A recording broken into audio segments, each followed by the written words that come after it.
La amistad entre el hombre y el animal. George Bataille. La bestialidad de una barraca, el tedio de las oficinas cargado de pobre estupidez, la suficiencia hábilmente velada de los seres humanos, lo agobiante e inconfesable que enuncia un perro faldero. En una palabra, la huida dispersa pero generalizada hacia las menores apariencias de escape. Ese es el resultado del inmenso esfuerzo. Hemos doblegado las fuerzas más rebeldes, los animales y las aguas, las plantas y las piedras han respondido a nuestros deseos, pero en el colmo del poder sucumbimos a un indefinido malestar. Nos escapamos. Todo el trabajo de la naturaleza del que disponemos se pierde en la afectada grosería de unos, en el tedio y la comedia de otros. ¿Qué significan esos recursos acumulados, esos negocios, esos servicios? Pretendemos quedar a salvo no solo de la necesidad, sino de todo lo que perturba, sorprende o subleva. Queremos evitar los shocks que nos revelarían súbitamente a nosotros mismos y nos igualarían con la inmensidad del universo. Hemos reducido la naturaleza a nuestro poder, pero nosotros mismos, junto a las cosas reducidas, terminamos pareciéndonos a las pavadas, a las golosinas, a los registros. Podemos burlarnos, apartarnos de lo vulgar y enorgullecernos. Lo que recibe el nombre de noble no es menos torcido que el resto. Si la vulgaridad se desvía de una posibilidad asumida por la nobleza se ha escapado del trabajo asumido por los humildes y confunde el miedo de tener las manos sucias con el orgullo. Todo se asemeja a una danza pesadillesca. Una maldición une al truán con la gran señora en la común inquietud de lo que es. Ese ser, o mejor dicho, lo desconocido en nosotros que preferimos ver de soslayo, de manera fugaz, de la misma manera que los ojos ven el fuego del sol. ¿Acaso es en sí mismo horrible o irritante? Posiblemente. El yo soy, el ser de los filósofos es lo más neutro, lo más carente de sentido que existe, con la blancura inocente del papel. Un ligero shock, sin embargo, lo convierte en frenesí. Ese ser que se enfurece, insensible a la calma clara y distinta que supone nombrar, al que una súbita indiferencia le suscita la posibilidad de torrente, de estallido y de grito que él es, al mismo tiempo es la energía que puede descargarse como el relámpago y la conciencia de peligros mortales que resultan de las descargas de energía. Ser, en el sentido fuerte, no es en efecto contemplar pasivamente, tampoco es actuar si por actuar renunciamos al comportamiento libre con miras a resultados ulteriores, sino que es precisamente desencadenarse. Así la mayor parte del tiempo preferimos no saber nada y alejarnos tímidamente de nosotros mismos, como si estuviéramos ante rostros desfigurados. Pero por esa misma razón nos afecta el desencadenamiento que vemos, que no nos concierne, pero que nos hace saber que podría concernirnos. El niño atónito, que sobre adoquines bordeados de rieles ve pasar con la velocidad de un rayo un caballo desbocado, cuya boca deja caer una baba blanca, y al que los gritos de la madre siguen con escarnio, ha captado una imagen imborrable del desencadenamiento posible de los seres. Evidentemente, la imagen no tiene mucho sentido. El niño no puede insertarla en el mundo de eficacia y de acción ordenada que se le impondrá. Pero entre bambalinas, un estruendo de cascos ya no dejará de anunciar a sus estremecimientos las negras posibilidades del sinsentido. Esas posibilidades animales no serán objeto de ningún comentario favorable, tampoco serán denunciadas como un peligro, porque el aspecto fulgurante del animal desencadenado se sitúa más allá de los límites humanos. Esa descarga ilimitada pertenece más bien al orden del sueño. Define una posibilidad divina. ¿Acaso no se opuso al Dios, en los tiempos más arcaicos, el misterio animal para las medidas humanas? Su esencia es ser sagrado, terrible e inaferrable. Se funda en una generosidad trágica que provoca, conduce a la muerte y la sobrepasa. Únicamente la majestad de la tormenta y el frenesí absoluto del caballo tienen la capacidad de ir hasta el fondo de la luz, del estallido, de la pérdida desmesurada. Los caballos desbocados no tienen generalmente en la vida humana esa dignidad eminente. El caballo es reducido habitualmente a la condición de bestia doméstica atada al carro.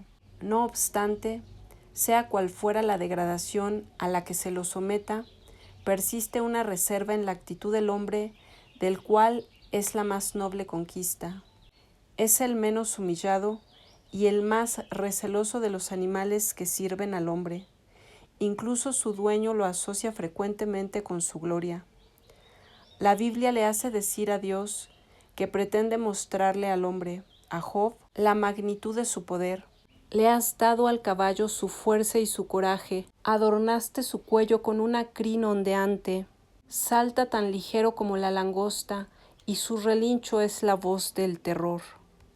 Lo que le garantiza al caballo una nobleza que la postración de la servidumbre no puede reducir, es esa sensibilidad agitada y como insensata que al menor motivo se convierte en frenesí.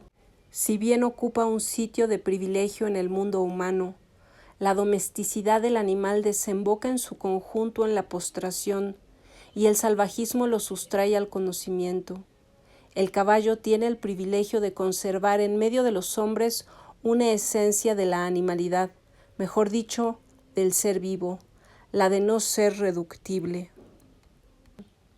El animal verdaderamente domesticado, en la misma medida en que lo hemos sojuzgado, se ha vuelto casi una cosa, y el animal salvaje es inhumano. El caballo se envilece por sí mismo, no obtiene su dignidad de un poder, menos aún de un valor moral. Está en el grado más bajo de la escala, pero aunque sea sometido al yugo, semejante a los hombres atados al deber, por necedad y en un estremecimiento puede romper el encadenamiento establecido. Su rechazo es entonces irreductible. No proviene de un cálculo del esfuerzo y el salario, sino de una diferencia de naturaleza entre una rueda y el mecanismo que la utiliza. Aunque esta verdad solo tenga un sentido mítico, similar al de una obra de arte, de manera fundamental un caballo es una carga de energía peligrosa de manejar, caprichosa, a cada instante lista para explosión fulgurante. Es una bestia de carga solamente en un sentido.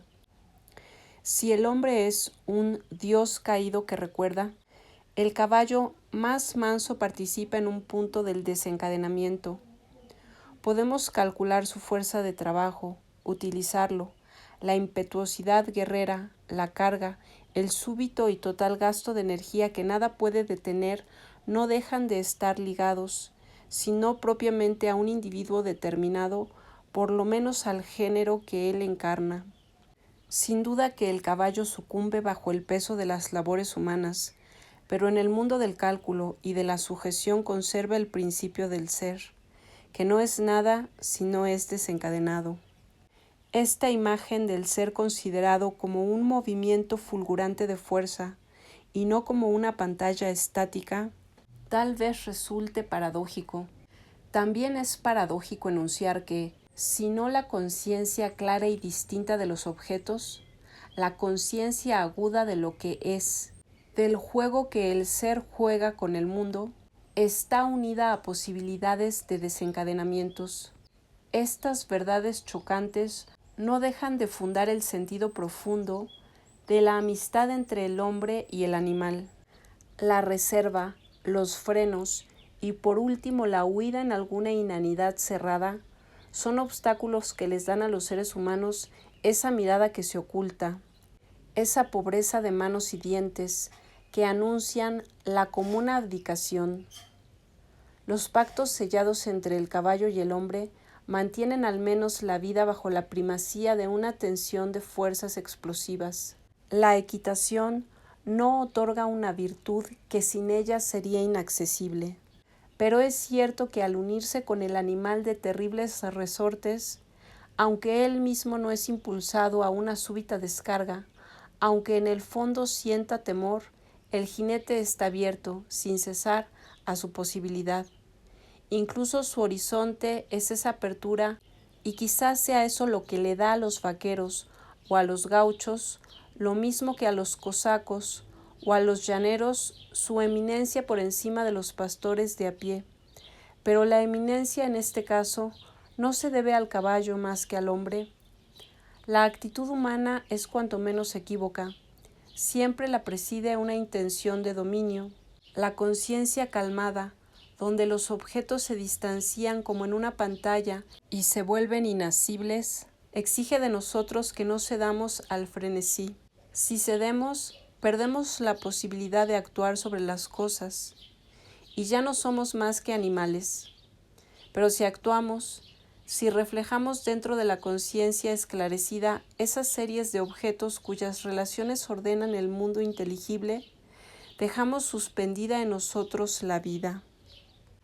Entonces acumulamos sin vivir verdaderamente, o al menos viviendo solo a medias, las reservas útiles para la vida, que no es sino el gasto de esas reservas. Así la clorosis, el tedio, la futilidad, la mentira e incluso una bestialidad afectada estarían dados en la actitud humana esencial que sustrae al ser, tanto como se pueda, de lo posible abierto ante él, razón por la cual el valor, humanamente, participa siempre del delirio, razón por la cual el remordimiento, en sus dos sentidos, es para el hombre lo que el aire es para el pájaro.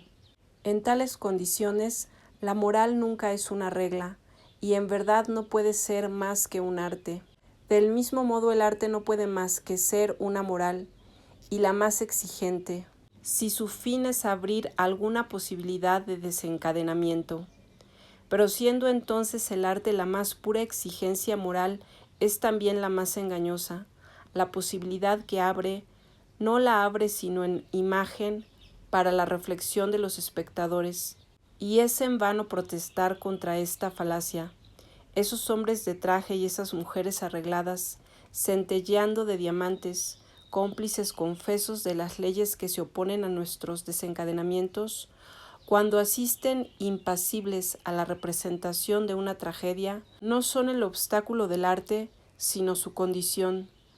La asistencia calmada no es nada menos que la conciencia clara que finalmente refleja el ser mismo, al que había excluido para volverse clara. Ese es el reino de la mentira, a lo cual se opone un anhelo de simplicidad, pero el hombre es precisamente ese reino, y escapar de él sigue siendo una manera de esconderse. El odio al arte la mayoría de las veces se debe a un cansancio, y el arte no tiene peores enemigos que la grosería y el amaneramiento. Es cierto que al querer responder a la exigencia que ha aceptado, el poeta al menos se abre al frenesí, pero su frenesí, para no ser fingido, se dirige sin embargo desde un principio a la conciencia de quien no está frenético, apela desde un principio a esa conciencia calmada, su contrario, que no existiría sin la huida de aquel. De allí los remordimientos y el carácter cómico, a pesar de todo, de Pegaso, que no es el verdadero caballo, cuyos desencadenamientos absolutos no apuntan a nada. Dada evidentemente representaba el acuerdo de ese remordimiento consigo mismo, pero Dada fue Dada o no era más que una comedia. Su extremo opuesto no es más accesible al hombre que la desnudez del animal.